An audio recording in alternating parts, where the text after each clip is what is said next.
നിങ്ങൾ എന്നെ ജയിലിൽ അടച്ചാൽ അത് ഏകാന്തവാസം, നിങ്ങൾ എന്നെ നാട് കടത്തിയാൽ അത് ഹിജ്റ, നിങ്ങൾ എന്നെ പട്ടിണിക്കിട്ടാൽ അത് വ്രതം, നിങ്ങൾ എന്നെ കൊന്നുകളഞ്ഞാൽ അത് രക്തസാക്ഷിത്വം. തല കുനിച്ചില്ല, ഒളിച്ചോടിയില്ല, കീഴടങ്ങിയില്ല, തല ഉയർത്തി പിടിച്ച് സ്വന്തം മണ്ണിൽ അന്ത്യവിശ്രമം.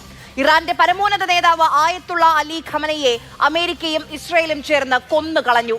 ഇറാന്റെ നിലപാടുകൾ എന്നും ശരിയുടെ പക്ഷത്തായിരുന്നോ? അല്ല. പക്ഷേ ഇറാൻ എന്ന രാഷ്ട്രത്തിനകത്ത് കയറി ആ രാജ്യത്തിന്റെ പരമാധികാരിയെ ഇല്ലാതാക്കാൻ ആർക്കെന്ത് അവകാശം? അത് പ്രതിരോധമല്ല, അത് ആക്രമണമല്ല, അത് അധിനിവേശമാണ്. കരയുന്നതിന് മുൻപ് ആ കുഞ്ഞുങ്ങൾ കരിഞ്ഞുപോയി. ഇറാൻ തിരിച്ചടിക്കുന്നത് ഗൾഫിലാണ്. അമേരിക്കയുടെ എയർ ബേസുകളാണ് ലക്ഷ്യമെങ്കിലും വീഴുന്നത് ജനവാസ മേഖലയിലാണ്. 1979 ഇസ്ലാമിക് വിപ്ലവത്തിന് ശേഷം എല്ലാ ഗൾഫ് രാജ്യങ്ങളും ഇറാനെ ഒറ്റപ്പെടുത്തിയപ്പോഴും ഒമാൻ ഇറാന്റെ കൈപിടിച്ചിരുന്നു, വ്യാപാരത്തിലും നയതന്ത്രത്തിലും. ഇന്ന് ഒമാനെയും ഇറാൻ ആക്രമിച്ചു. ഓർക്കണം, ഒമാനിൽ അമേരിക്കയുടെ എയർബേസ് ഇല്ല. ഒരു പക്ഷത്തിനും ഞങ്ങളാണ് ശരിയെന്ന് അവകാശപ്പെടാനില്ലാത്ത യുദ്ധമാണ്. ഇരുപക്ഷത്തും കൊല്ലപ്പെടുന്നത് മനുഷ്യരാണ്, പൊടിയുന്നത് ചോരയാണ്. സേ നോ ടു വാർ എന്ന് മാത്രമേ പറയാനുള്ളൂ. സ്വാഗതം സൂപ്പർ പ്രൈം ടൈമിലേക്ക്. നമുക്കിപ്പം അതിഥികളായി ശ്രീ വി മുരളീധരൻ, മുൻ വിദേശകാര്യ സഹമന്ത്രി, ശ്രീ ഫസൽ ഗഫൂർ, രാഷ്ട്രീയ നിരീക്ഷകൻ, Jacob Tharakan, retired lieutenant general, PJ Vincent, വിദേശകാര്യ വിദഗ്ധൻ, K പ്രവീൺ കുമാർ, കോൺഗ്രസ് നേതാവാണ് അദ്ദേഹം ഇപ്പോൾ ഈ സംഘർഷവുമായി ബന്ധപ്പെട്ട് സൗദി അറേബ്യയിൽ കുടുങ്ങിക്കിടക്കുകയാണ്. നിർമ്മൽ എബ്രഹാം, വിദേശകാര്യ വിദഗ്ധൻ എന്നിവർ നമുക്കൊപ്പം അതിഥികളായി ചേരുകയാണ്. ആദ്യം ശ്രീ വി മുരളീധരനിലേക്കാണ്. ശ്രീ വി മുരളീധരൻ, ഇതിനു മുൻപും ഇറാനും ഇസ്രയേലും തമ്മിൽ സംഘർഷങ്ങൾ ഉണ്ടായിട്ടുണ്ട്. താങ്കൾ വിദേശകാര്യ മന്ത്രിയായിരുന്ന കാലത്ത് പോലും ഉണ്ടായിട്ടുണ്ട്. പക്ഷേ ഇത്തവണ അതിന്റെ ഗതി മാറുകയാണ്. അന്നൊക്കെ ചർച്ചകൾക്ക് സാധ്യതകൾ ഉണ്ടായിരുന്നെങ്കിൽ ഇന്ന് അങ്ങനെയില്ല. നാളെ എന്ത് നടക്കും, അല്ലെങ്കിൽ ഇന്ന് എന്ത് നടക്കും എന്ന് ഒരു ഐഡിയയും ഇല്ലാത്ത കാലത്താണ് നമ്മൾ നിൽക്കുന്നത്. പണ്ട് യുദ്ധഭീതി ആയിരുന്നെങ്കിൽ ഇന്ന് ഇപ്പോൾ യുദ്ധമാണ്. എങ്ങനെ നോക്കിക്കാണുന്നു മുൻ വിദേശകാര്യ മന്ത്രി എന്ന നിലയിൽ ഇന്നത്തെ ഈ സാഹചര്യത്തെ? തീർച്ചയായിട്ടും മധ്യപൂർവേഷ്യൻ രാജ്യങ്ങളിലെ സാഹചര്യം അതീവ ഗുരുതരമായിട്ടുള്ളൊരു സാഹചര്യമാണ്. ഒന്ന്, അത് പൊതുവെ ആ പ്രദേശത്തെയും ലോകത്തിലെയും ഒരു സംഘർഷം വളർത്തുന്ന ഒരു സാഹചര്യമാണ്. അമേരിക്ക കൂടി ഉൾപ്പെട്ടിട്ടുള്ള ഒരു സംഘർഷം എന്നുള്ള നിലയിൽ. രണ്ടാമത്തെ കാര്യം, ഇന്ത്യയെ സംബന്ധിച്ചിടത്തോളം ഏതാണ്ട് 1 കോടിയോളം ഇന്ത്യക്കാർ താമസിക്കുന്ന ഒരു പ്രദേശമാണ് മധ്യപൂർവേഷ്യൻ അഥവാ ഗൾഫ് രാജ്യങ്ങൾ. അപ്പോൾ ഈ 2 തലത്തിലും വളരെ ഗുരുതരമായിട്ടുള്ള ഒരു സാഹചര്യമാണ്. അതുകൊണ്ടാണ് ഇന്നലെ ഈ സംഭവം തുടങ്ങിയപ്പോൾ തന്നെ നമ്മുടെ വിദേശകാര്യമന്ത്രി ശ്രീ ഡോക്ടർ ജയശങ്കർ അദ്ദേഹം ഇന്നലെ ആദ്യം ചെയ്തത് ഇറാൻ്റെയും ഇസ്രായേലിൻ്റെയും വിദേശകാര്യമന്ത്രിമാരെ നേരിട്ട് വിളിക്കുകയും അവരോട് ഈ സംഘർഷം വർദ്ധിക്കാതിരിക്കാനുള്ള നടപടികൾ സ്വീകരിക്കണം എന്നാവശ്യപ്പെടുകയും ചെയ്തിരുന്നു. മാത്രമല്ല, ഒരു സംയമനം പാലിക്കാനും കൂടിയാലോചനകളിലൂടെ പരിഹാരത്തിന് വേണ്ടിയിട്ടുള്ള ശ്രമങ്ങൾ നടത്തണം എന്നുള്ള ഇന്ത്യയുടെ നിലപാട് അദ്ദേഹം അറിയിക്കുകയും ചെയ്തു. അതിനുശേഷം അദ്ദേഹം ഗൾഫ് രാജ്യങ്ങളായിട്ടുള്ള ബഹ്റിൻ, UAE, സൗദി അങ്ങനെയുള്ള പ്രധാനപ്പെട്ട 4 രാജ്യങ്ങളിലെ വിദേശകാര്യമന്ത്രിമാരുമായിട്ടും അദ്ദേഹം സംസാരിക്കുകയുണ്ടായി. അവരോട് ഇന്ത്യയുടെ ഈ കാര്യത്തിലുള്ള ആശങ്കയും അറിയിക്കുകയുണ്ടായി. തീർച്ചയായിട്ടും ഇതൊരു വളരെ ഗുരുതരമായിട്ടുള്ളൊരു സാഹചര്യമാണ്. അതിൽ എത്രയും പെട്ടെന്ന് തന്നെ യുദ്ധത്തിൻ്റെ ഇപ്പോഴത്തെ അന്തരീക്ഷത്തിൽ നിന്ന് അതിനെ ലഘൂകരിക്കാൻ, അതിൻ്റെ സംഘർഷത്തെ കുറച്ചു കൊണ്ടുവരാൻ വേണ്ടിയിട്ടുള്ള നടപടികൾ ഉണ്ടാകണം എന്നുള്ള ഇന്ത്യയുടെ നിലപാട്, ആ നിലപാടാണ് ഇന്നലെ ഡോക്ടർ ജയശങ്കർ ഇവരോടൊക്കെ ഉള്ള സംഭാഷണങ്ങളിലൂടെ അവരുമായിട്ട് കമ്മ്യൂണിക്കേറ്റ് ചെയ്തിട്ടുള്ളത്. ശ്രീ വി മുരളീധരൻ, ഇന്ത്യയെ സംബന്ധിച്ച് 2 രാജ്യങ്ങളും സുഹൃത്ത് രാജ്യങ്ങളാണ്. 2 രാജ്യങ്ങളുമായി ബന്ധമുണ്ട്, വ്യാപാര ബന്ധമുണ്ട്, നയതന്ത്ര ബന്ധമുണ്ട്. കഴിഞ്ഞ ദിവസമാണ് പ്രധാനമന്ത്രി നരേന്ദ്രമോദി ഇസ്രായേലിൽ പോയി പരമോന്നത ബഹുമതിയൊക്കെ സ്വീകരിച്ചത്. ഇറാനുമായും എക്കാലവും നല്ല ബന്ധമാണ്. ഇങ്ങനെ യുദ്ധം വഷളാകുന്ന സാഹചര്യത്തിൽ ഇന്ത്യക്ക് ഒരു നിലപാടെടുക്കേണ്ടി വരുമോ? ആർക്കൊപ്പം എന്ന് പറയേണ്ടി വരുമോ?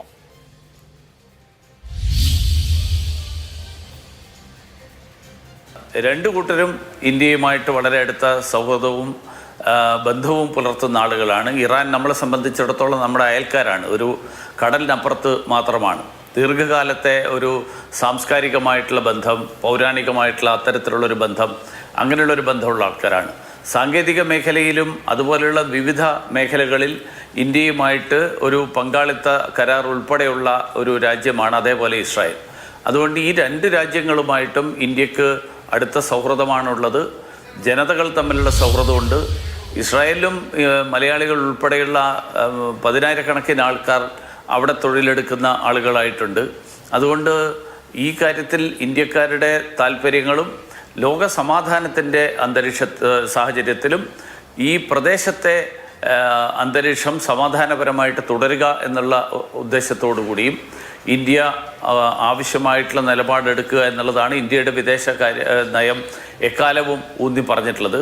അതേ സമീപനം തന്നെയാണ് ഇപ്പോഴും വിദേശകാര്യ വകുപ്പും വിദേശകാര്യമന്ത്രിയും പ്രധാനമന്ത്രിയും ഒക്കെ സ്വീകരിച്ചിട്ടുള്ളത്. അതുകൊണ്ട് ഏതെങ്കിലും ഒരു പക്ഷത്ത് നിലയുറപ്പിച്ചുകൊണ്ടും മറ്റൊരു പക്ഷത്തിന് എതിരായിട്ടുള്ള സമീപനം ഇന്ത്യ സ്വീകരിക്കും എന്ന് എനിക്ക് തോന്നുന്നില്ല. ശരി, ഞാൻ താങ്കളിലേക്ക് മടങ്ങി വരാം. ശ്രീ ജേക്കബ് തരകൻ, ഇപ്പോൾ ഡെത്ത് ടോളിന്റെ കണക്കുകൾ വരികയാണ്. ഇസ്രായേൽ തന്നെ സ്ഥിരീകരിക്കുന്നു 8 മരണം. ഇസ്രായേൽ 8 മരണം സ്ഥിരീകരിക്കുന്നുണ്ടെങ്കിൽ ശ്രീ ജേക്കബ് തരകൻ, ഇസ്രായേൽ 8 മരണം സ്ഥിരീകരിക്കുന്നുണ്ടെങ്കിൽ അതിൽ കൂടുതലായിരിക്കും മരണസംഖ്യ എന്ന് ഉറപ്പാണ്. UAE-യിൽ നിന്നുള്ള മരണസംഖ്യ വരികയാണ്. അപ്പോൾ പാവപ്പെട്ട മനുഷ്യർ കൊല്ലപ്പെടുകയാണ്. നമുക്ക് ഓർമ്മയുണ്ട്, 2ാം വട്ടം അധികാരത്തിലേക്ക് വന്നപ്പോൾ ലോക സമാധാനം, യുദ്ധങ്ങൾ നിർത്തും എന്ന് പറഞ്ഞാണ് ട്രംപ് അധികാരത്തിലേക്ക് വന്നത്. ആ വാഗ്ദാനങ്ങളൊക്കെ പറഞ്ഞൊരു മഹായുദ്ധത്തിലേക്ക് ഡൊണാൾഡ് ട്രംപ് ലോകത്തെ തള്ളിവിടുകയാണോ?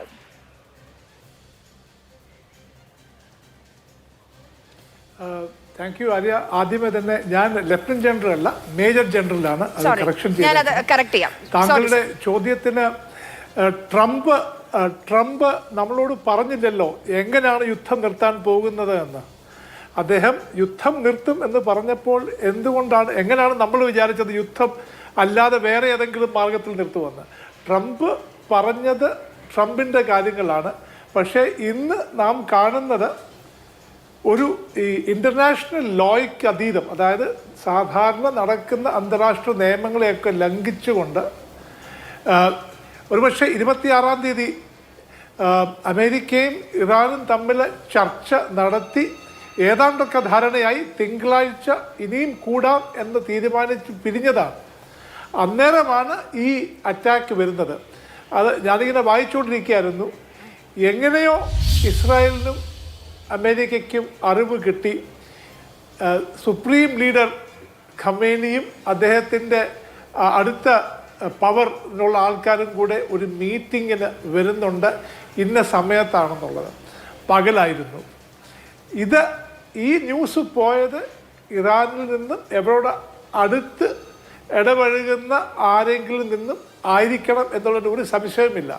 അതായത് മൊസാദിൻ്റെ അല്ലെങ്കിൽ CIA ആൾക്കാർ ഇറാന് അകത്ത് ഈ ഭരണകേന്ദ്രത്തിൻ്റെ സ്ഥിരാകേന്ദ്രങ്ങൾ അകത്ത് തന്നെ ഉണ്ട് എന്ന് നമ്മൾ മനസ്സിലാക്കണം. അപ്പോൾ ഇവരെ ഒരുമിച്ച് കിട്ടിയപ്പോൾ റെജീം ചേഞ്ചിന് വേണ്ടി എന്ന് പറയുന്ന ഒരു വാർ മെഷീൻ കിട്ടിയ തക്കം ഉപയോഗിച്ചു ഇവരെ എല്ലാം ഒറ്റയടിക്ക് തീർത്തു എന്ന് പറയാം. അതുകൊണ്ട് സമാധാനം വരും അല്ലെങ്കിൽ റെജീം ചേഞ്ച് വരും എന്ന് നമ്മൾ ആഗ്രഹിക്കുന്ന ഒരുപക്ഷെ മിഥ്യയായിരിക്കും. എന്തായാലും സമാധാനം ഉടനെയൊന്നും ഇല്ല. റെജീം എന്തായാലും ചേഞ്ച് ആകും. ബട്ട് അത് അമേരിക്കയുടെ പക്ഷത്തായിരിക്കുമോ അതോ വേറെ ഏതെങ്കിലും പക്ഷത്താകുമോ എന്ന് വരാനിരിക്കുന്നത് കാണുന്നേ ഉള്ളൂ. ഇതൊക്കെ പറഞ്ഞാലും അനുഭവിക്കാൻ പോകുന്ന കഷ്ടതകളെല്ലാം സാധാരണ പൗരന്മാർ മാത്രമായിരിക്കും. അതിനൊരു സംശയം വേണ്ട. ഒരു കാര്യം ഇപ്പോൾ ഇതുമായി ബന്ധപ്പെട്ട് ചോദിക്കാനുള്ളത്, ഇറാനെ സംബന്ധിച്ച് അവരുടെ പരമോന്നത നേതാവാണ്. അവരുടെ ഏറ്റവും ആദ്യത്തെയും അവസാനത്തെയും വാക്ക് അതാണ് ഇല്ലാതായിരിക്കുന്നത്. അപ്പം അതിന് പ്രതികാരം വീട്ടും, അത് ഞങ്ങളുടെ ഉത്തരവാദിത്തമാണ്, അത് ഞങ്ങളുടെ കടമയാണ് എന്ന് ഇറാനിൽ ബാക്കിയുള്ള നേതാക്കൾ പറയുമ്പോൾ ഇറാൻ പിന്നോട്ടില്ല, തിരിച്ചടിക്കും. അത് എങ്ങനെ, എപ്പോൾ, എവിടെയെന്ന് പറയാൻ കഴിയും. ഇപ്പോൾ ഒമാന്റെ സാഹചര്യം ഞാൻ തുടക്കത്തിൽ പറഞ്ഞതുപോലെ 79 മുതൽ നല്ല ബന്ധം ഒമാനുമായി ഇറാൻ നിലനിർത്തിയിരുന്നു. എല്ലാ ഘട്ടങ്ങളിലും ചർച്ചകൾക്ക് മധ്യസ്ഥത വഹിക്കാൻ ഒമാൻ മുന്നോട്ട് വന്നിരുന്നു. ഈ അവസാനം വട്ടം നടന്ന ചർച്ചകൾക്കൊക്കെ ഒമാനാണ് മധ്യസ്ഥത വഹിച്ചത്. പക്ഷേ ഇന്ന് ഒമാനെയും ആക്രമിക്കുകയാണ് ഇറാൻ. അതിന് പറയാൻ ഒരു പ്രതിരോധം പോലുമില്ല. അവിടെ ഒമാനിൽ അമേരിക്കയുടെ ഒരു സൈനിക വിന്യാസവുമില്ല.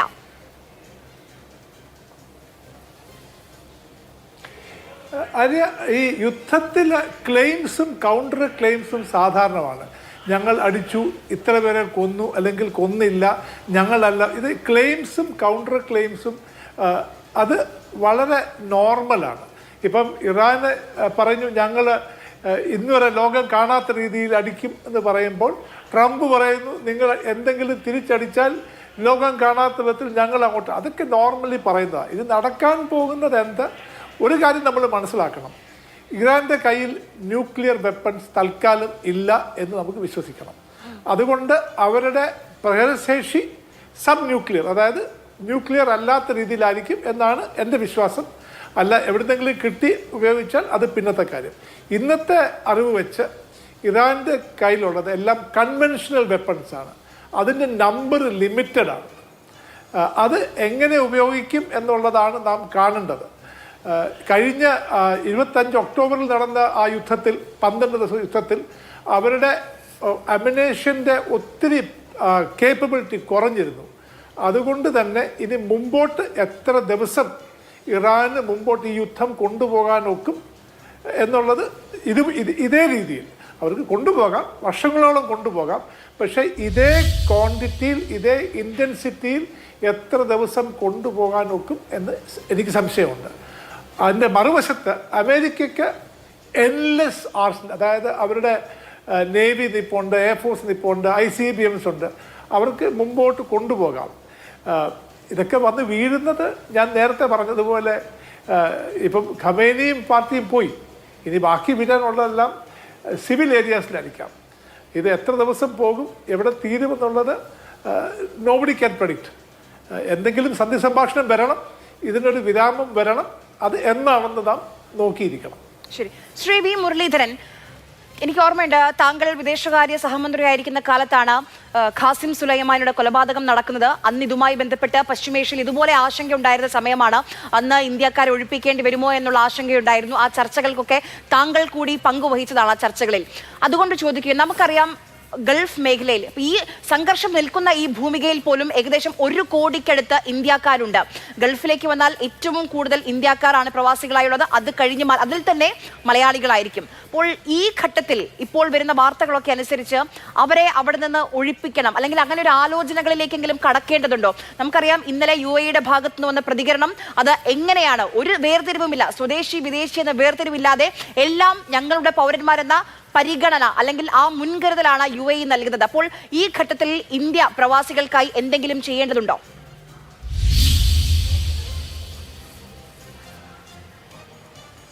അല്ല, എനിക്ക് തോന്നുന്നത് ഈ ഒഴിപ്പിക്കൽ എന്ന് പറയുന്നത് അതിന് പ്രായോഗികമായിട്ടുള്ള നിരവധി ഘടകങ്ങൾ ചർച്ച ചെയ്യേണ്ടതുണ്ട്.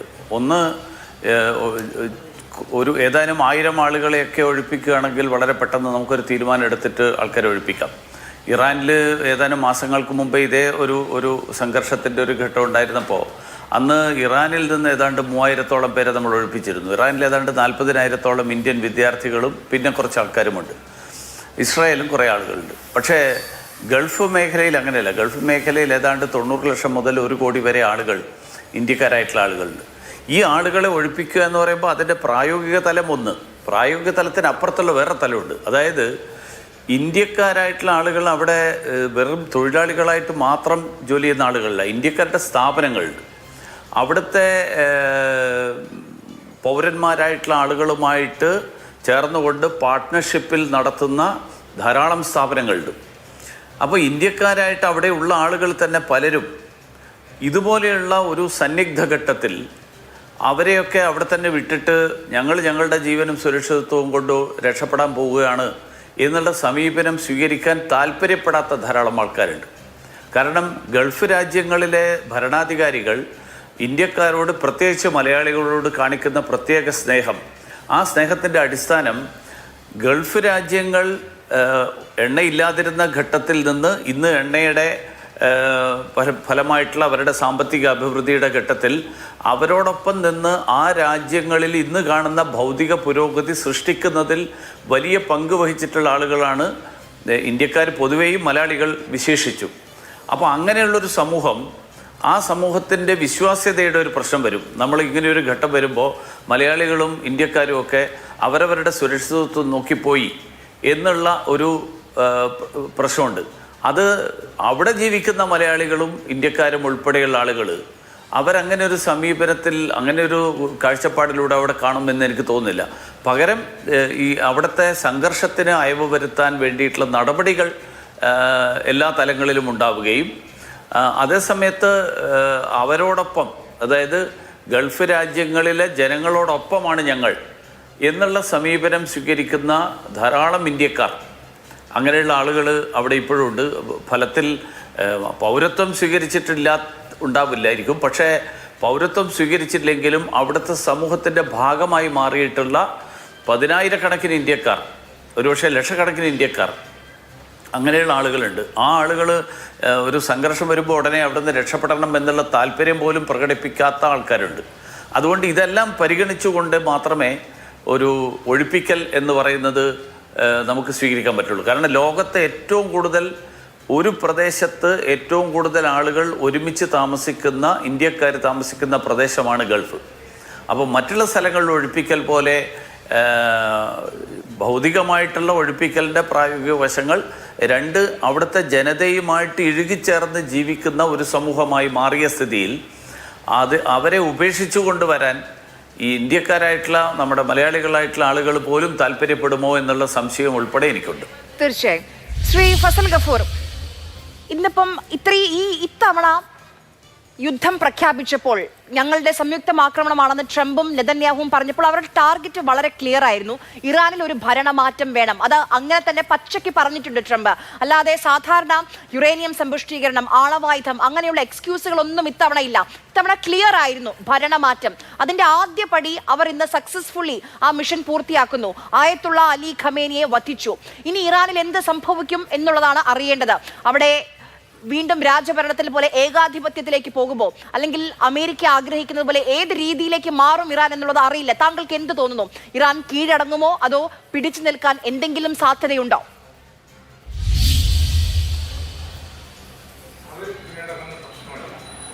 കാരണം വരാൻ പറഞ്ഞിട്ട് അവർ ഈ വ്യോമാക്രമണം നടത്തിയതുകൊണ്ടോ മിസൈൽ നടത്തിയതുകൊണ്ടോ ലോക ചരിത്രത്തിൽ ഒരു രാജ്യത്തെയും കീഴടക്കാൻ പറ്റിയില്ല. നമ്മൾ ചരിത്രം പഠിക്കും. അവസാന ദിവസം വരെ, ലാസ്റ്റ് ഡേ, ശ്രീ ഫസൽ ഗഫൂർ, ഞാൻ താങ്കളിലേക്ക് മടങ്ങി വരാം. താങ്കൾ പറയുന്നത് കൃത്യമായിട്ട് കേൾക്കാൻ കഴിയുന്നില്ല. ഓഡിയോയിൽ എന്തോ ഒരു കംപ്ലൈന്റ് ഉണ്ടെന്ന് തോന്നുന്നു. അത് പരിഹരിച്ച ശേഷം ഞാൻ താങ്കളിലേക്ക് മടങ്ങി വരാം. ശ്രീ ജേക്കബ് തരകൻ, താങ്കളോട് ചോദിക്കാനുള്ളതും അതേ ചോദ്യമാണ്.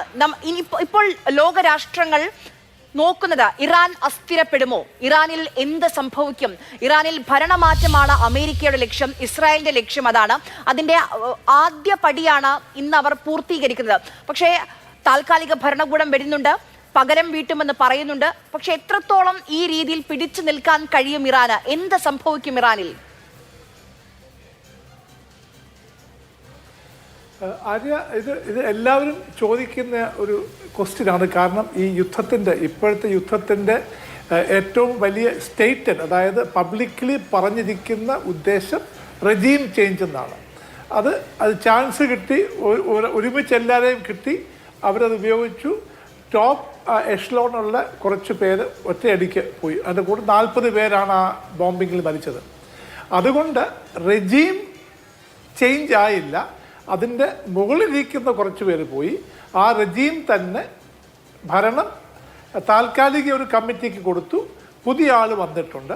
പക്ഷെ അതുകൊണ്ട് ഭരണം മാറി എന്ന് പറയാനൊക്കത്തില്ല. ഇപ്പോൾ വന്ന ആളും ഈ മരിച്ചുപോയ അല്ലെങ്കിൽ വധിക്കപ്പെട്ട സുപ്രീം ലീഡറിൻ്റെ കൂടെ തന്നെ അതേ ചിന്താഗതി വെക്കുന്ന വ്യക്തിയാണെന്നാണ് നാം മനസ്സിലാക്കുന്നത്. പക്ഷേ ഇന്നിപ്പോ പുറത്തേക്ക് ഇറാനിൽ നിന്ന് കാര്യം ചോദിക്കട്ടെ, നമ്മൾ ഇറാനിലെ ഭരണമാറ്റത്തെ കുറിച്ച് സംസാരിക്കുമ്പോൾ ഇറാൻ ജനത എന്താഗ്രഹിക്കുന്നു എന്നുള്ളൊരു ചോദ്യം കൂടിയുണ്ട്.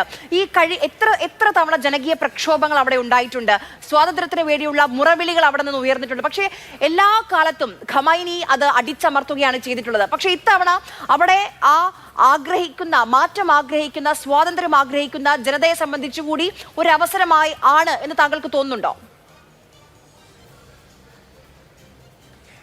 ആര്യ, നാം ഇങ്ങനെ നോക്കുമ്പോൾ കുറച്ച് പുറകോട്ടുകൂടെ നോക്കണം. ഈ ഇറാൻ്റെ ഹിസ്റ്ററി നോക്കണം. ഇറാൻ ആദ്യമേ ഒരു മൊണാർക്കി ആയിരുന്നു, ഒരു ഡൈനസ്റ്റി റൂളായിരുന്നു.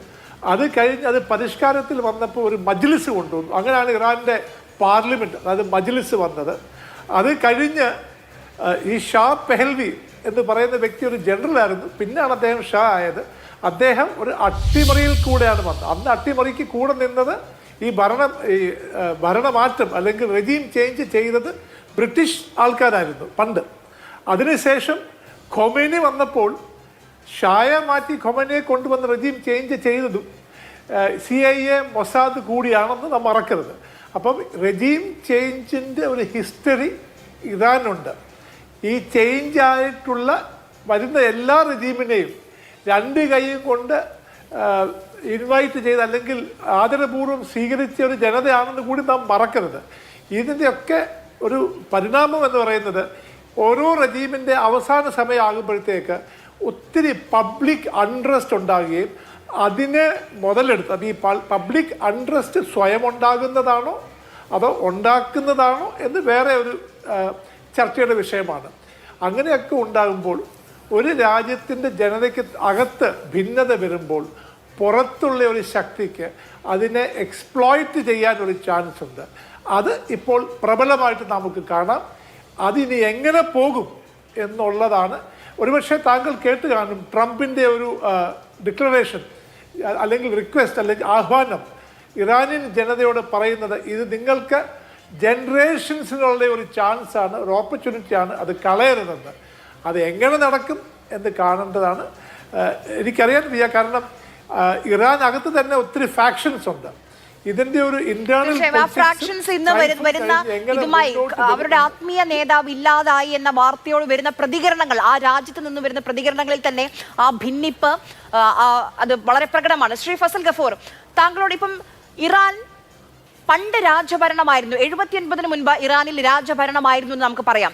ഇസ്ലാമിക വിപ്ലവത്തിന് ശേഷം ഇത് ഏകാധിപത്യമാണോ എന്ന് ചോദിച്ചാൽ അല്ല, ജനാധിപത്യമാണോ എന്ന് ചോദിച്ചാൽ നിയന്ത്രിതമായ രൂപത്തിലാണെന്ന് പറയാം. ഇടയ്ക്ക് മാധ്യമ സ്വാതന്ത്ര്യത്തെക്കുറിച്ച് മാധ്യമങ്ങൾക്ക് സ്വാതന്ത്ര്യം വേണം, അങ്ങനെ പാർലമെന്റ് ആലോചിച്ചു. പക്ഷേ അത് മതവിരുദ്ധമാണെന്ന് പരമോന്നത നേതാവ് പറഞ്ഞു. അവിടെ നിന്നു ഇറാനിൽ നിന്ന് വലിയ വലിയ സിനിമകൾ, മികച്ച സിനിമകൾ, ലോക സിനിമകൾ വരുന്നുണ്ട്. പക്ഷേ അവർ രാഷ്ട്രീയത്തെക്കുറിച്ച് സംസാരിക്കില്ല, അവിടെ വിലക്കുണ്ട്. അപ്പോൾ താങ്കളോട് ഞാൻ ചോദിച്ചാൽ എങ്ങനെയായിരുന്നു ഇത്രയും കാലം ഇറാന്റെ ഭരണം? അത് ഏകാധിപത്യമായിരുന്നോ അതോ നിയന്ത്രിത ജനാധിപത്യമായിരുന്നോ?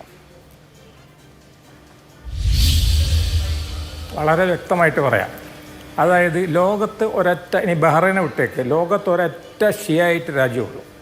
മുസ്ലിമുകളിൽ 95% പേരും സുന്നികളാണ്. ഇന്ത്യയിൽ പ്രത്യേകിച്ച്, ഇന്ത്യയിൽ ഹൈദരാബാദിലും നമ്മുടെ ലക്നൌവിലും മാത്രമേ കുറച്ച് ഷിയാക്കളുള്ളൂ. ഈ ഷിയാക്കളും സുന്നികളും തമ്മിൽ വലിയ അടുപ്പമില്ല, വലിയ വിരോധമാണെന്ന് ഞാൻ പറയുന്നില്ല. രണ്ടുപേരും ഹജ്ജിന് പോകുന്നു, എല്ലാ കാര്യങ്ങളൊക്കെ ഒരേ മാതിരി, ചെറിയ വ്യത്യാസമുള്ളൂ.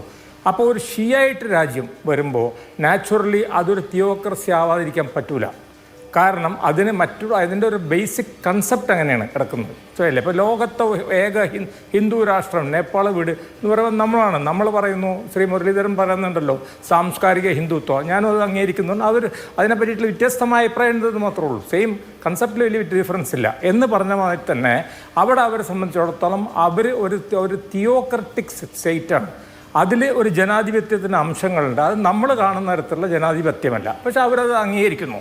പിന്നെ അടുത്തതായിട്ട്, അതായത് ഇതിനെ മാറ്റൂലേ, ജനങ്ങൾ മാറ്റും. അത് ജനങ്ങളിൽ നിന്ന് വരുന്നത്.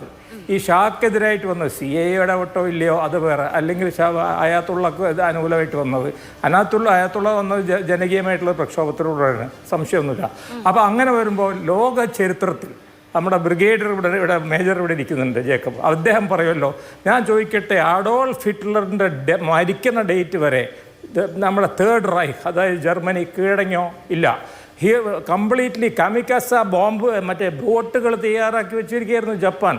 അപ്പോഴാണ് ആറ്റം ബോംബ് കൊണ്ടുവന്നിട്ട് അപ്പോഴാണ് ഹിരോഹിത്തോ കീഴടങ്ങിയത്. മനസ്സിലായി? അപ്പോൾ അതിൻ്റെ അർത്ഥം ഒരു സ്ഥലത്ത് പോയിട്ട് ആ ജനത്തിനെ കീഴടക്കി വെക്കാമെന്ന് വിചാരിച്ചാൽ ഒരു ഗ്രൗണ്ട് അറ്റാക്കിലൂടെ പറ്റൂല. വേണമെച്ചാൽ വ്യോമസേന ഉപയോഗിച്ചുകൊണ്ടോ മിസൈൽ ഉപയോഗിച്ചുകൊണ്ടോ ആ രാജ്യത്ത് നമുക്ക് തകർക്കാൻ പറ്റുമോ, അത് ജനങ്ങളെ കീഴടക്കിയിട്ട് ഭരിക്കാൻ പറ്റൂല എന്ന് ലോകചരിത്രം വിയറ്റ്നാമിൽ തെളിയിച്ചു, അഫ്ഗാനിസ്ഥാനിൽ തെളിയിച്ചു, ഒരുപാട് രാജ്യങ്ങൾ ഞാൻ നേരത്തെ പറഞ്ഞ തെളിയിച്ചു. അഫ്ഗാനിസ്ഥാൻ സ്ഥിതി നിങ്ങൾക്കറിയാലോ, അവിടെ നിന്ന് അമേരിക്ക ഓടിപ്പോയി, റഷ്യ അവിടെ നിന്ന് ഓടിപ്പോയിട്ട് എന്ത് ചെയ്തെന്ന് പറയുമോ, അമേരിക്കൻ ആയുധങ്ങളും ടാങ്കുകളും ആർമേഡ് വെഹിക്കിൾസൊക്കെ അവിടെ ഇട്ടിട്ടാണ് പോയത്.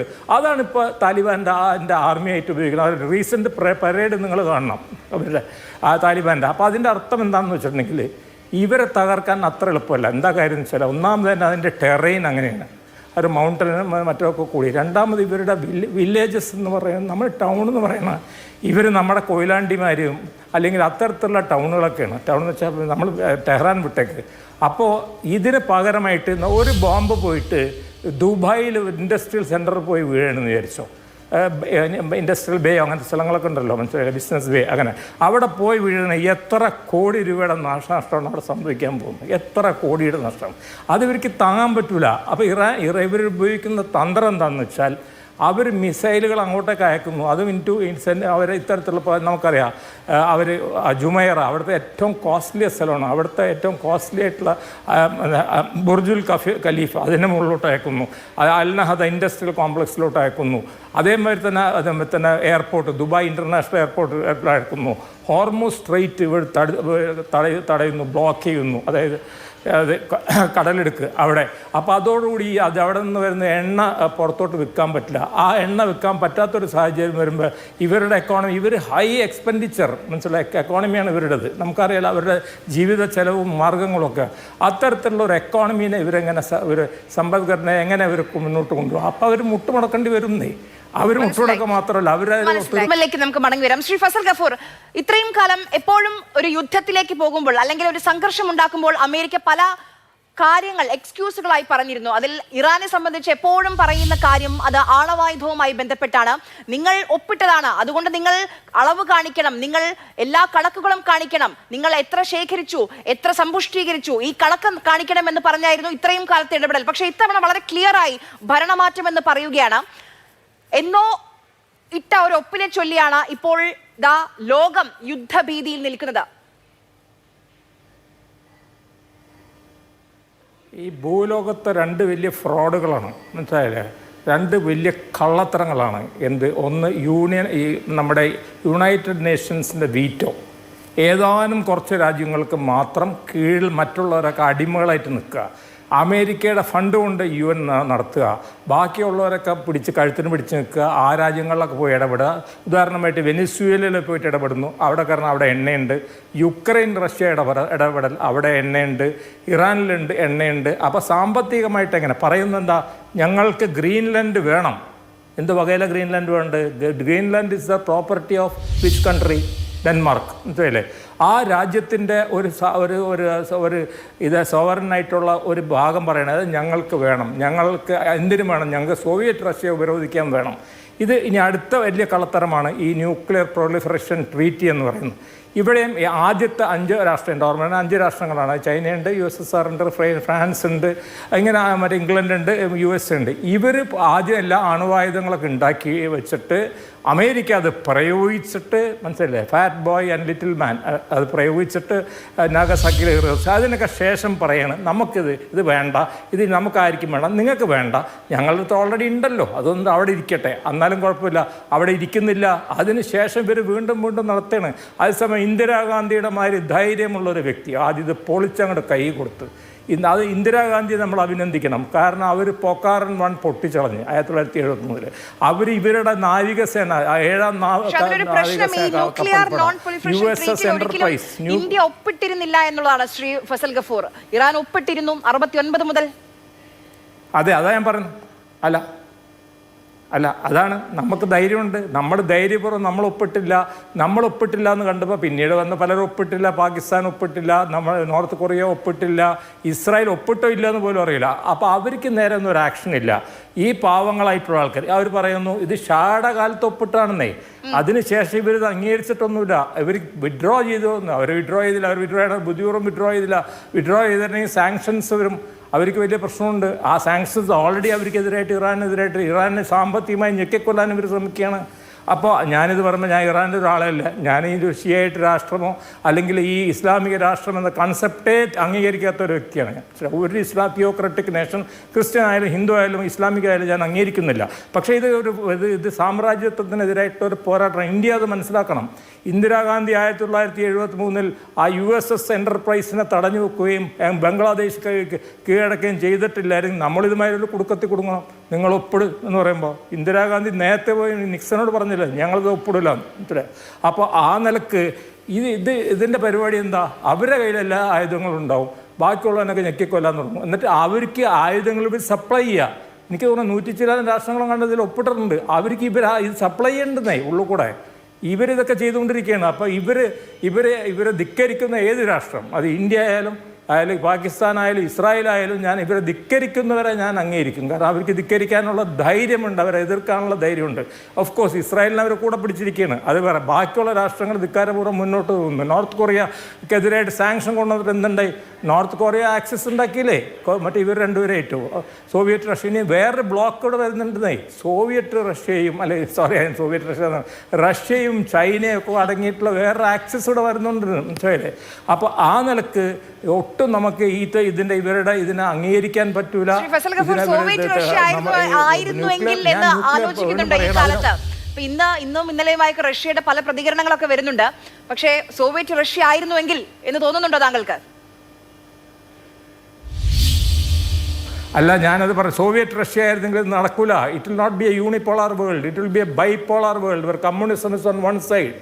നമ്മൾ ഇന്ന് കാണുന്ന കമ്മ്യൂണിസം അല്ല, അന്നത്തെ socialist communism, union of Soviet socialist റിപ്പബ്ലിക്കുകൾ എന്ന് പറഞ്ഞിട്ടുള്ള കമ്മ്യൂണിസം ഉണ്ടായിരുന്നെങ്കിൽ, യൂറോ കമ്മ്യൂണിസം, അതിൽ പല ദോഷങ്ങളുണ്ട്. അത് പൊളിറ്റിക്കലി ഞാൻ അതിനോട് അംഗീകരിക്കണമെന്നില്ല. പക്ഷേ ഈ ഒരു കണ്ടക്സ്റ്റിൽ മനസ്സിലായി, അമേരിക്കൻ സാമ്രാജ്യത്വത്തിനെതിരായിട്ടുള്ളൊരു പോരാട്ടത്തിൽ ഇപ്പോഴും ഞാൻ പറഞ്ഞുതരാം, ഇവരയക്കുന്ന മിസൈലുകളുണ്ടല്ലോ, ഈ മിസൈലുകളുടെ പല റോക്കറ്റും മിഗ് മറ്റേ അവിടെ നിന്ന് മിക്കോയൻ ഉണ്ടാക്കിയിട്ടുള്ള പഴയ കമ്പനിയിൽ നിന്ന് ഉണ്ടാക്കിയിട്ടുള്ള പ്ലെയിനുകളിൽ, ഇവരുടെ പ്ലെയിനുകളെല്ലാം ആ പ്ലെയിനുകളാണല്ലോ, സൂക്കോയും മിഗുവാണല്ലോ ഉള്ളത്. അത് കുറച്ച് പഴഞ്ചൻ പ്ലെയിനുകളാണ്. മടങ്ങി വരാം. ശ്രീ നിർമ്മൽ എബ്രഹാം, ഞാൻ നേരത്തെ താങ്കളോട് ചോദിച്ച ചോദ്യം ഇതായിരുന്നു. ഈ കഴിഞ്ഞ വർഷം 12 ദിവസം നീണ്ടുനിന്ന യുദ്ധമുണ്ടായിരുന്നു. ആ യുദ്ധം കഴിഞ്ഞ് ഒരു വെടിനിർത്തൽ കരാറിലേക്ക്, ഒരു സമാധാന കരാറിലേക്കൊക്കെ ഇറാനും ഇസ്രായേലും എത്തി. അത് കഴിഞ്ഞ് ഡൊണാൾഡ് ട്രംപ് നടത്തിയ ആഹ്വാനം എന്തൊക്കെയാണ് ട്രംപ് പറഞ്ഞത്? ഇറാനിലുള്ള എല്ലാ ആണവ കേന്ദ്രങ്ങളും ഞങ്ങൾ തകർത്ത് തരിപ്പണമാക്കി, ഒന്നും അവിടെ അവശേഷിക്കുന്നില്ല, ഇറ്റ്സ് എ ഗ്ലോറിയസ് വിക്ടറി എന്നുള്ളതാണ്, അമേരിക്കയുടെ വലിയ നേട്ടമായാണ് ഡൊണാൾഡ് ട്രംപ് മുന്നോട്ട് വെച്ചത്. പിന്നെ എന്ത് ഇനി ഇറാൻ ചെയ്യണം?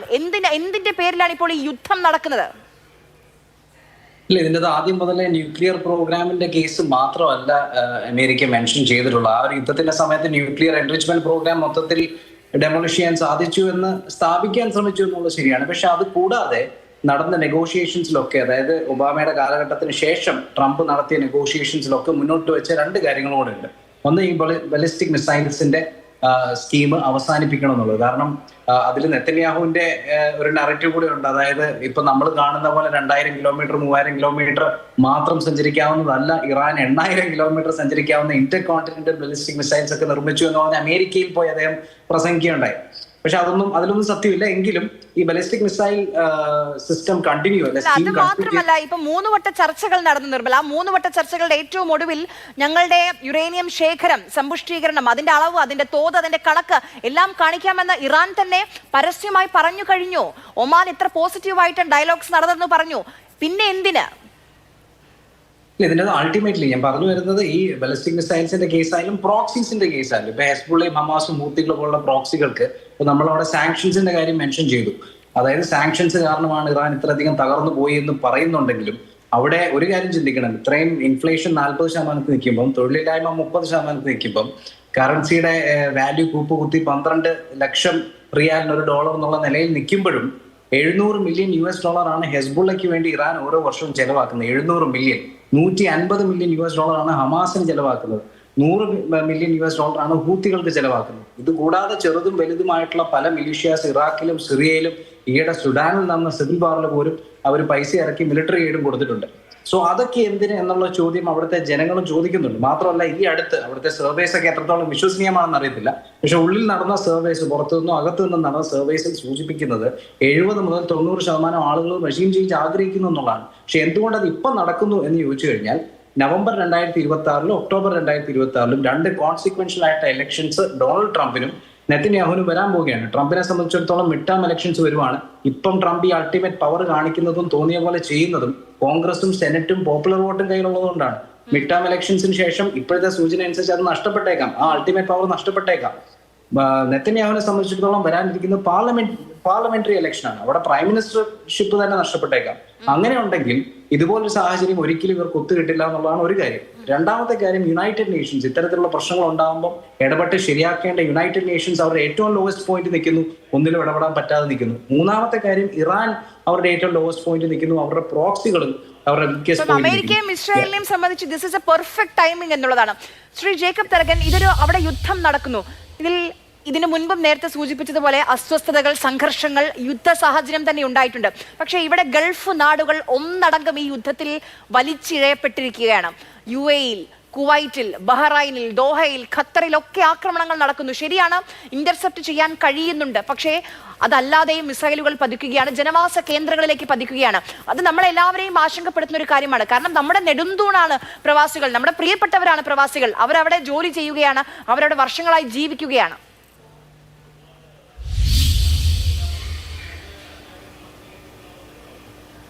ഇതിനകത്ത് ഇപ്പം നമ്മൾ ഇറാൻ്റെ എന്ത് റിറ്റാലിയേഷനാണ് നമ്മൾ ഉദ്ദേശിക്കുന്നത്?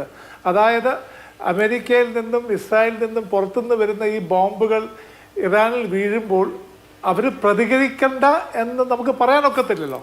അവർ പ്രതികരിക്കണമെങ്കിൽ എങ്ങനെ പ്രതികരിക്കണം, എങ്ങോട്ട് പ്രതികരിക്കണം? അവർ പ്രതികരിക്കുന്നത് ഏതൊക്കെ രാജ്യങ്ങളിൽ അമേരിക്കയുടെ സൈനിക താവളങ്ങളുണ്ടോ അങ്ങോട്ടൊക്കെയാണ് അവർ പ്രതികരിക്കുന്നത്.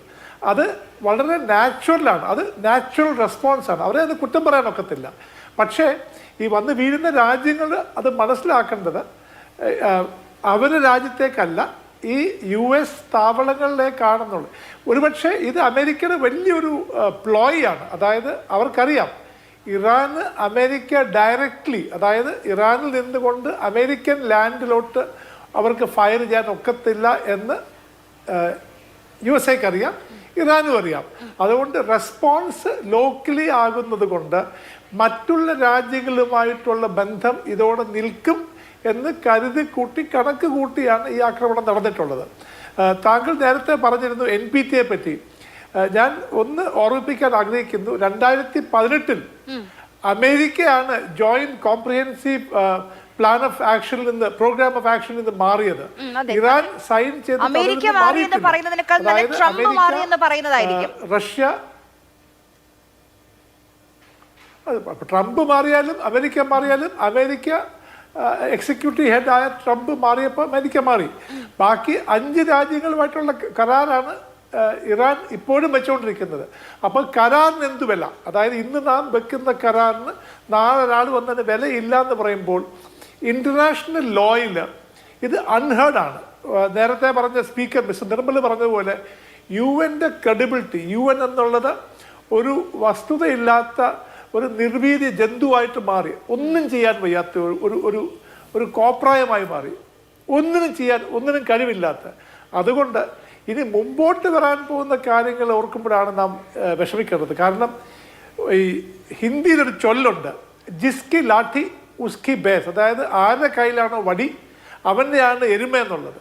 ഇന്ന് ആരുടെ കയ്യിലാണോ പവർ അയാളാണ് ഡിസൈഡ് ചെയ്യുന്നത് ലോക രാഷ്ട്രങ്ങൾ എങ്ങനെ പോകണമെന്ന്. ഇന്ന് ഇറാൻ്റെ മേലിൽ വന്നിട്ടുള്ള യുദ്ധം അതിൻ്റെ ഉത്തമ ഉദാഹരണമാണ്. സോ ഇൻ്റർനാഷണൽ ഓർഡർ ഇനി എങ്ങനെ പോകും എന്നുള്ളത് ഇറ്റ്സ് എ ബിഗ് ക്വസ്റ്റ്യൻ, വലിയൊരു ചോദ്യചിഹ്നമാണ്.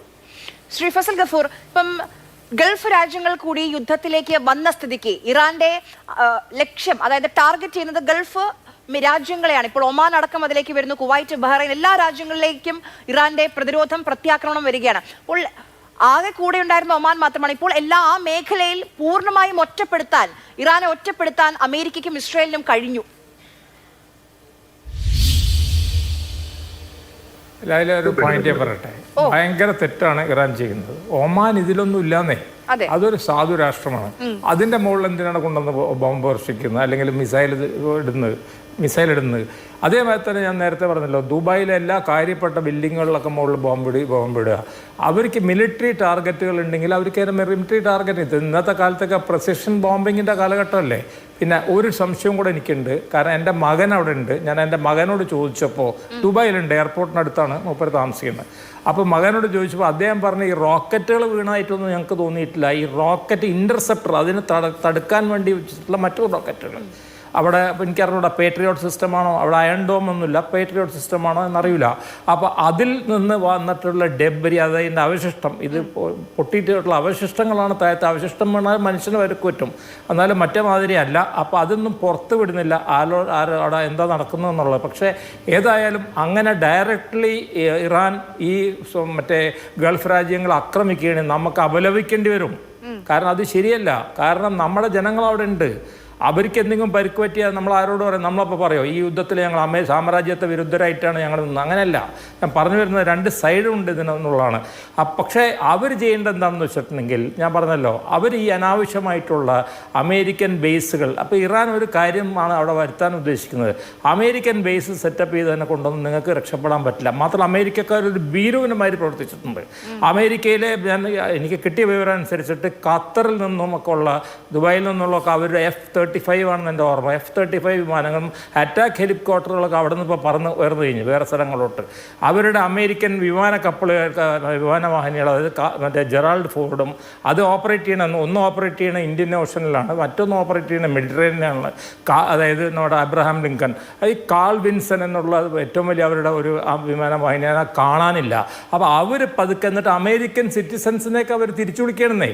അപ്പൊ അവരവിടെ എല്ലാ കുത്തിത്തിരിപ്പും കുഴപ്പമുണ്ടാക്കിയിട്ട് നമ്മളെ ആൾക്കാരെല്ലാവരും അവിടെ കുരുതി കൊടുക്കാൻ പോകുന്ന സാഹചര്യം. ഈ യുദ്ധത്തിനുള്ള എല്ലാ ഒരുക്കങ്ങളും നടക്കുന്നുണ്ട്. താങ്കൾ ഇപ്പൊ നേരത്തെ പറഞ്ഞ കണക്കുകൾ, ഇത് കൂടുതലും ഇപ്പൊ കണക്കുകൾ വരുന്നുണ്ട്. 2 ദിവസത്തിനിടെ 541 ഡ്രോണുകളാണ് ഈ ഗൾഫ് രാജ്യങ്ങളിലേക്ക് വന്നിട്ടുള്ളത്. അതിൽ 311 എണ്ണത്തെ പ്രതിരോധിക്കാൻ കഴിഞ്ഞു. അത് ബാക്കി ഉള്ളവ അപ്പോൾ ജനവാസ മേഖലകളിൽ പതിച്ചു കാണണം. ബാക്കി 200ഓളം വരുന്നത് 165 ബാലിസ്റ്റിക് മിസൈലുകളെയും 2 ക്രൂയിസ് മിസൈലുകളെയും നേരിടുന്നു ഗൾഫ് രാജ്യങ്ങൾ പറയുകയാണ്. 2 ദിവസത്തെ 48 മണിക്കൂറിൽ ഗൾഫ് രാജ്യങ്ങൾ നേരിട്ട ഇറാന്റെ ആക്രമണത്തിന്റെ കണക്കാണ് ആ കേട്ടത് ശ്രീ ഫസൽ ഗഫൂർ. അതെ, ഇറാന് വളരെ എളുപ്പമാണെന്നേ ആക്രമിക്കാനായിട്ട്. കാരണം വെച്ചിട്ടുണ്ടെങ്കിൽ ആകെ 700 കിലോമീറ്റർ 600 കിലോമീറ്ററൊക്കെ ഉള്ളു വിടാനായിട്ട്. അപ്പോൾ അവരുടെ ഏറ്റവും ലോവസ്റ്റ് റേഞ്ച് മിസൈലുകൾക്ക് വരെ അവിടെ നമ്മൾ നേരത്തെ പറഞ്ഞ മാതിരി ഹൈപ്പർസോണിക് മിസൈലോ അങ്ങനത്തെ മിസൈലൊന്നും വിടേണ്ട ആവശ്യമില്ല. മാത്രമല്ല അവിടെ അയൺ ഡോമും അല്ലെങ്കിൽ ഡേവിഡ് സ്ലിങ്ങും അല്ലെങ്കിൽ ആരോ അതുമാതിരിയുള്ള പ്രതിരോധ സംഭവങ്ങളൊന്നും അവിടെ ഇല്ല. അപ്പോൾ അവിടെ നിർഭാഗ്യവശാൽ ഏതെങ്കിലും ഒരു കാര്യപ്പെട്ടൊരു ബിൽഡിങ്ങിന് അപ്പോൾ ജനങ്ങൾ തിങ്ങി താമസിക്കില്ലേ ഈ രാജ്യങ്ങളിലൊക്കെ, അവിടെ പോയിട്ട് അത് പരിക്ക് പറ്റിയിട്ടുണ്ടെങ്കിൽ നമുക്ക് വലിയ ഒരു ഇതുണ്ട്. അതുകൊണ്ട് നമ്മുടെ ഗവൺമെൻറ്, കേന്ദ്ര ഗവൺമെൻറ് അടിയന്തരമല്ല, അവിടെ പോയി പ്രസംഗിച്ചു വന്നിട്ടൊന്നും കാര്യമില്ല. അടിയന്തരമായിട്ട് ഈ കാര്യത്തിൽ ഇടപെട്ടുകൊണ്ട് ഈ യുദ്ധത്തിന് വിരാമം ഇടണം. അല്ലെങ്കിൽ ഞങ്ങളുടെ ജനങ്ങളാണ് ഏറ്റവും അധികം അവിടെ ഉള്ള, എൻ്റെ ഓർമ്മ ശരിയാണെങ്കിൽ അവിടെയുള്ള UAE നാഷണൽ, നമ്മുടെ എമിറാത്തീസോ അല്ലെങ്കിൽ മറ്റുള്ള അറബ് നാഷണൽസ് അവിടെ ഉള്ളവരെക്കാട്ടും വളരെയധികം കൂടുതലുള്ളത് നമ്മുടെ മലയാളികളാണ്. അപ്പോൾ ആ മലയാളികൾക്ക് പണ്ട് കുവൈറ്റ് യുദ്ധത്തിനുണ്ടായ കാലഘട്ടത്തിൽ ഉണ്ടായിട്ടുള്ള മാതിരത്തെ ബുദ്ധിമുട്ടുകൾ, കോവിഡ് കാലത്തുണ്ടായിട്ടുള്ള ബുദ്ധിമുട്ടുകൾ ഞാൻ നേരത്തെ കേട്ടല്ലോ. നമ്മുടെ മുൻ മന്ത്രി മുരളീധരൻ പറഞ്ഞ മാതിരി അദ്ദേഹം പറഞ്ഞത് കറക്റ്റാണ്. ഇത്രയും 1 കോടിയോ ജനങ്ങളെന്നും അവിടെ നമുക്ക് എയർലിഫ്റ്റ് ചെയ്ത് കൊണ്ടുവരാനൊന്നും പറ്റൂല. അതുകൊണ്ട് ഒന്നല്ലെങ്കിൽ ഇവർ ഈ യുദ്ധം ഒരു 4-5 ദിവസം കൊണ്ട് നിർത്തണം, അതല്ലെങ്കിൽ ഇന്ത്യ കാര്യമായിട്ട് ഇതിൽ ഇടപെടേണ്ടി വരും. കാരണം ഇന്ത്യക്ക് ഇടപെടാൻ പറ്റും. മഹാവിശ്വഗുരുവാണെന്നൊക്കെ പറയുന്നത്. ശ്രീ പി ജെ വിൻസെന്റ്, ഇപ്പം ഇന്നോ നാളെയോ അവസാനിക്കില്ല എന്ന് പുറത്തേക്ക് വരുന്ന കണക്കുകൾ, പ്രതികരണങ്ങളൊക്കെ നമുക്ക് പറഞ്ഞു തരുന്നുണ്ട്. ഇതെങ്ങനെ അവസാനിക്കും? എന്താണ് ഇനി നടക്കാൻ പോവുക? 4 ദിവസം കൊണ്ട് അവസാനിക്കും എന്നാണല്ലോ ട്രംപ് പ്രഖ്യാപിച്ചത്. അത് ഒരിക്കലും സംഭവിക്കാൻ സാധ്യതയില്ല. കാരണം അവിടെ ഭരണമാറ്റം കൊണ്ടുവരണം എന്നുള്ളതാണ് ട്രംപിന്റെ ലക്ഷ്യം. അദ്ദേഹം ട്വീറ്റ് ചെയ്തത് eliminating the imminent threat from Iranian regime എന്നുള്ളതാണ്. ഇറാൻ ഭരണകൂടത്തിൽ നിന്ന് ആസന്നമായ ഭീഷണി എന്നേക്കുമായി ഇല്ലായ്മ ചെയ്യാൻ ഞങ്ങൾ ആക്രമണം നടത്തുന്നുവെന്നാണ്. പക്ഷേ അവിടുത്തെ ഭരണകൂടത്തെ ഇല്ലായ്മ ചെയ്യണമെങ്കിൽ സ്വാഭാവികമായിട്ടും IRGC-യും ഇറാൻ റെവല്യൂഷണറി ഗാർഡ് കോർപ്സ് എന്ന വരേണ്യ സൈനിക ദളത്തെയും അവരുടെ റെഗുലർ ആർമിയെയും പ്രോക്സികളെയും അതുപോലെ പാരാമിലിറ്ററി പോലീസ് ഫോഴ്സുകളെയും ഒക്കെ നിശേഷം നശിപ്പിക്കാതെ അത് സാധ്യമാവില്ല. അതല്ലെങ്കിൽ അവർ അമേരിക്കൻ പക്ഷത്ത് ചേരണം. അമേരിക്കൻ പക്ഷത്ത് ചേരാനുള്ള സാധ്യത വളരെ അപൂർവമാണ്. മാത്രവുമല്ല, ലഭ്യമായ എല്ലാ സന്നാഹങ്ങളും ഉപയോഗിച്ച് അമേരിക്കൻ ലക്ഷ്യങ്ങളെയും അമേരിക്കയെ പിന്തുണയ്ക്കുന്ന ഗൾഫ് രാജ്യങ്ങളെയും ഇറാൻ ആക്രമിക്കുന്ന നിലയിലേക്ക് കാര്യങ്ങൾ വളർന്നു കഴിഞ്ഞിരിക്കുന്നു. അതുകൊണ്ട് ഈ സാഹചര്യത്തിൽ ഭരണമാറ്റം അമേരിക്ക ആഗ്രഹിക്കുന്നുണ്ട്, അത് പ്രഖ്യാപിക്കുകയും ചെയ്തു. ഖമേനിയെ വധിച്ചു. പക്ഷെ അത് കഴിഞ്ഞ ഇപ്പോൾ ഇറാഖിൽ ചെയ്തതുപോലെ അവിടെ പോയി ഒക്യുപ്പൈ ചെയ്യാൻ കഴിയില്ലല്ലോ ഇറാനിൽ. അപ്പോൾ ഈ ഭരണമാറ്റം എങ്ങനെ ഉറപ്പാക്കും അമേരിക്ക? ഒരു തരത്തിലും സാധ്യമല്ല എന്ന നിലയിലാണ് കാര്യങ്ങൾ പോകുന്നത്. ഏറ്റവും അവസാനം വെനിസ്വേലയിൽ നിക്കോളാസ് മദുറോയെ അറസ്റ്റ് ചെയ്ത് കൊണ്ടുപോയെങ്കിലും അവിടുത്തെ പട്ടാളവും പോലീസും ഒന്നും ശക്തമായ അമേരിക്കൻ വിരുദ്ധ നിലപാട് എടുത്തിട്ടില്ല എന്നത് വളരെ പ്രധാനപ്പെട്ട കാര്യമാണ്. അവിടെ അധികാരത്തിൽ വന്ന വൈസ് പ്രസിഡന്റ് ഏകദേശം ട്രംപ് നിർദ്ദേശിച്ച കാര്യങ്ങളോട് അനുകൂലമായി പ്രതികരിക്കുകയും ചെയ്തു. പക്ഷെ ഇറാനിലെ സ്ഥിതി അങ്ങനെയല്ല. ഇറാനിലെ രാഷ്ട്രീയ നേതൃത്വം ഇപ്പോൾ പുതിയ ലീഡർഷിപ്പ് വന്നു കഴിഞ്ഞു.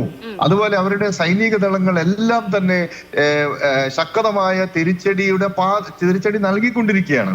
അവർക്ക് 3000-ഓളം വരുന്ന മിസൈൽ ശേഖരമുണ്ട്, ആയിരക്കണക്കിന് ഡ്രോണുകളുണ്ട്. അതേസമയം ശക്തമായ വ്യോമസേനയോ നാവികസേനയോ ഒന്നും അവർക്കില്ല. ഇതുപയോഗിച്ച് അവർ ഗൾഫിലെ 6 രാജ്യങ്ങളെയും ആക്രമിച്ചു.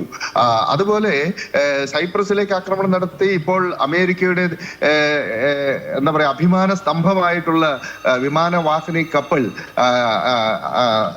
USS എബ്രാഹിം ലിങ്കനെയും അവർ അറ്റാക്ക് ചെയ്ത് കഴിഞ്ഞിരിക്കുന്നു. അപ്പോൾ അവരുടെ ആത്മീയ നേതാവും പരമോന്നത നേതാവുമായ അയത്തുള്ള അലി ഖമൈനിയെയും ആക്രമിച്ച് കൊലപ്പെടുത്തിയതിനുള്ള പ്രതികാരം തീർച്ചയായിട്ടും ആ രാജ്യം ചെയ്തുകൊണ്ടിരിക്കുകയാണ്. ഇതിൽ ആഭ്യന്തര തലത്തിൽ ഒരു ഐക്യപ്പെടൽ. എബ്രഹാം ലിങ്കൻ താങ്കൾ സൂചിപ്പിച്ചതുപോലെ ആ യുദ്ധ കപ്പലിനെയൊക്കെ ആക്രമിക്കുക എന്ന് പറഞ്ഞാൽ അമേരിക്കക്ക് തിരിച്ചടിക്കാതെ നിർവാഹമില്ല. അപ്പോൾ 4 ദിവസം കൊണ്ട് ഞങ്ങൾ എല്ലാം ഒത്തുതീർപ്പാക്കും, അല്ലെങ്കിൽ ഞങ്ങൾ അവസാനിപ്പിക്കും, അപ്പോഴേക്ക് എല്ലാം കോംപ്ലിമെന്റ്സ് ആക്കുമെന്ന് പറഞ്ഞതിൽ നിൽക്കില്ല കാര്യങ്ങൾ. തീർച്ചയായിട്ടും അതെ. അല്ല, അവിടെ നമ്മൾ കാണേണ്ട ഒരു വസ്തുത, നമ്മള് ഗൾഫിലെ 6 രാജ്യങ്ങൾ അതുപോലെ ഇസ്രായേലിലേക്കൊക്കെ നടത്തിയ ഇറാന്റെ ആക്രമണങ്ങളും ദൃശ്യങ്ങളാണ് നമുക്ക് ലഭ്യമാകുന്നത്. അതേസമയം അമേരിക്കയും ഇസ്രായേലും ചേർന്ന് ഇറാനിൽ നടത്തിയിട്ടുള്ള ആക്രമണം ചെറുതല്ലല്ലോ. അവരുടെ 34 പ്രവിശ്യകളിലും 24 പ്രവിശ്യകളിലും മാരകമായ ആക്രമണം ഉണ്ടായി.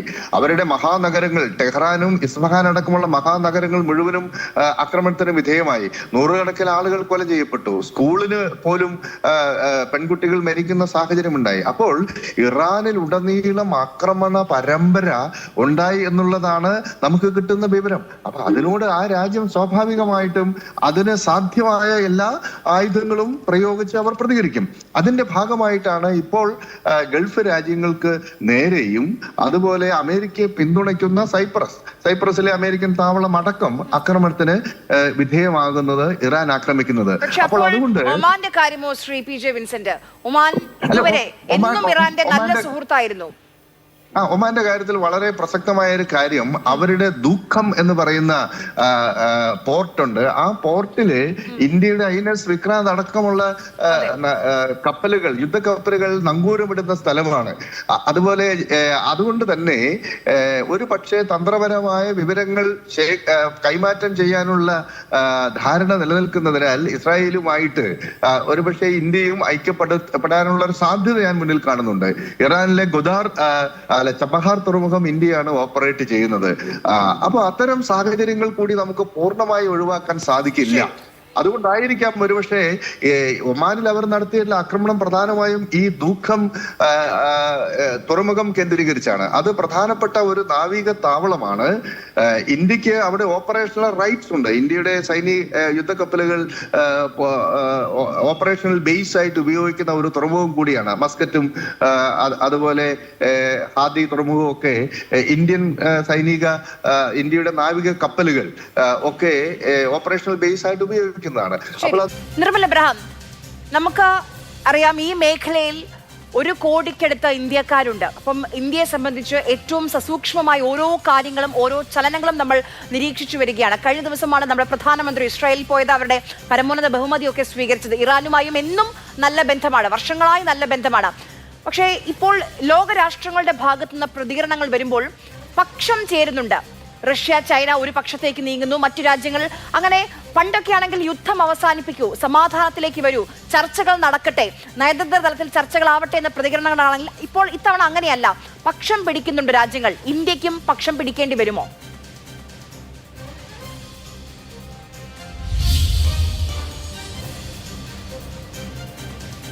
നിർമ്മൽ കേൾക്കാമോ?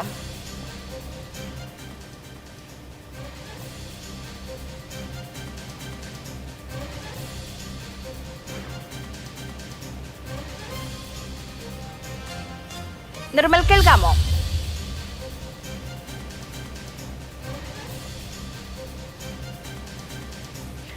ശ്രീ ജേക്കബ് തരകൻ, ഞാൻ നിർമ്മലിനോട് ചോദിച്ച ചോദ്യം തന്നെയാണ് താങ്കളോടും ചോദിക്കാനുള്ളത്.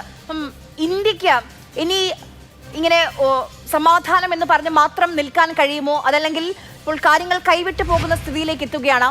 ആളുകൾ കൊല്ലപ്പെടുകയാണ് ഗൾഫ് രാജ്യങ്ങൾ. ഓരോ നിമിഷവും പുതിയ പുതിയ കണക്കുകൾ നമ്മുടെ മുന്നിലേക്ക് വരികയാണ്. അപ്പോൾ നേരത്തെ PJ വിൻസെന്റ് ഒക്കെ ചൂണ്ടിക്കാണിച്ചതുപോലെ ഇന്ത്യക്ക് ഒരു സ്റ്റാൻഡ് എടുക്കേണ്ടി വരുമോ? ഇന്ത്യയുടെ സ്റ്റാൻസ് ഒന്നിനെ വിട്ട് മറ്റൊന്നാകാൻ ഒക്കത്തില്ലല്ലോ. കാര്യം നമുക്ക് ഒരു പ്രശ്നമുള്ളത്, നമുക്ക് ഇസ്രായേലുമായിട്ടൊരു ബന്ധമുണ്ട്, ഇറാനുമായിട്ടൊരു ബന്ധമുണ്ട്, ഗൾഫ് റീജിയനുമായിട്ടൊരു ബന്ധമുണ്ട്, അമേരിക്കയായിട്ടൊരു ബന്ധമുണ്ട്. നമ്മൾ പണ്ടേ നോൺ അലൈൻഡിൽ എക്സ്പേർട്ടാണല്ലോ. എൻ്റെ ഒരു കോട്ട് എപ്പോഴും diplomacy is the art of the impossible. അതായത് ഒക്കാത്ത കാര്യങ്ങൾ പോലും സംസാരിച്ച് ഒപ്പിക്കാനുള്ള കഴിവാണ് ഡിപ്ലോമസി. ഒരു പക്ഷം പിടിച്ച് നമുക്ക് നിൽക്കാനാകില്ല, പക്ഷേ ഡിപ്ലോമാറ്റിക്കലി ഇതിന് ഇടപെട്ട് എന്തെങ്കിലും ചെയ്യാനാകും. ആകെ ചെയ്യാൻ ഒന്നേ ഉള്ളൂ, യുദ്ധം എത്രയും പെട്ടെന്ന് അതിൻ്റെ അവസാന ഘട്ടത്തിലേക്ക് കൊണ്ടുവരിക. കാരണം നേരത്തെ പറഞ്ഞതുപോലെ ഇതിൻ്റെ എഫക്റ്റ് നമ്മുടെ പ്രവാസികൾ മാത്രമല്ല, 1 കോടിയോളമുള്ള ആൾക്കാർ നമ്മളുടെ മാത്രമല്ല, നമ്മളുടെ എക്കണോമിക് അവസ്ഥയെ ഇത് പെട്ടെന്ന് ബാധിക്കും എന്ന് മറക്കണ്ട. ഇന്നലെ ഒരു ദിവസം കൊണ്ട് പവന് 6000 രൂപയാണ് കൂടിയിട്ടുള്ളത് എന്നുകൂടി ഓർക്കണം. നമ്മളുടെ റുപ്പി, ഡോളർ അല്ലെങ്കിൽ നമ്മുടെ സമ്പദ് വ്യവസ്ഥ ഇത് ഈ യുദ്ധം മുമ്പോട്ട് പോകുമ്പോൾ വളരെ പ്രതികൂലമായി ബാധിക്കും എന്ന് നമുക്ക് അറിയാവുന്നത് കൊണ്ട് നമ്മളുടെ ഡിപ്ലോമാറ്റ്സ്, ഐ എം ഷുവർ അവർ എന്തൊക്കെ ചെയ്യുന്നുണ്ടായിരിക്കാം, അത് ചെയ്തേ മതിയാകും.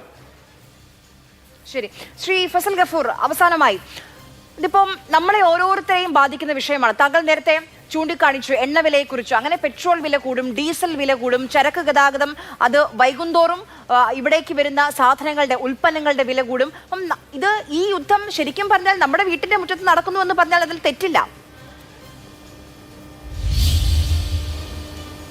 100% നമ്മുടെ വീട്ടിൻ്റെ മുറ്റത്ത് തന്നെ നടക്കണം. പ്രത്യേകിച്ച് എല്ലാ മലയാളികളും മനസ്സിലാക്കണം, ഇതിൽ ഒരു വർഗീയമായിട്ടുള്ള ചേരിതിരിവിനൊരു സ്കോപ്പുമില്ല.